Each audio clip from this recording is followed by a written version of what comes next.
Bonjour à toutes et à tous. On continue notre tour d'horizon des primeurs 2021 et on s'adresse aujourd'hui aux acheteurs en quête d'investissement, c'est-à-dire ceux qui voudront acheter des primeurs sur des références à forte valeur ajoutée, éventuellement en guise de revente future. Et comme nous sommes ici à Margaux, près de l'estuaire de la Gironde, on commence avec le château Rozan-Ségla qui a opéré l'une des baisses les plus significatives du millésime pour un grand cru classé, notamment un second grand cru classé à moins 22% et qui a fait un 2021 extrêmement réussi. C'est un investissement très intéressant pour les acheteurs de primeurs. On reste dans le Médoc, un peu plus au nord, et on va à Pauillac, au château Pichon-Baron, un grand classique qui a vraiment réussi son millésime 2021, tout en équilibre, et qui a joué la carte de la stabilité au niveau du prix, c'est le même qu'en 2020.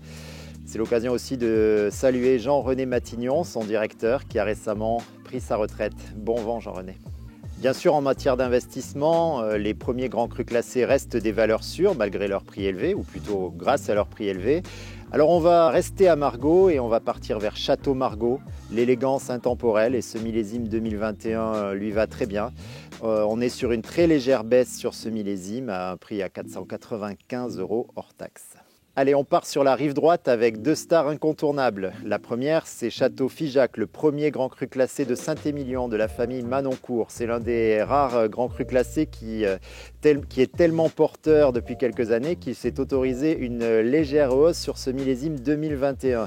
Mais le vin est tellement excellent qu'on peut vraiment se permettre de se l'offrir et ça ne va faire que se valoriser. On rappelle que Château Figeac est bien parti, on l'espère pour eux, pour être premier grand cru classé A dans quelques mois.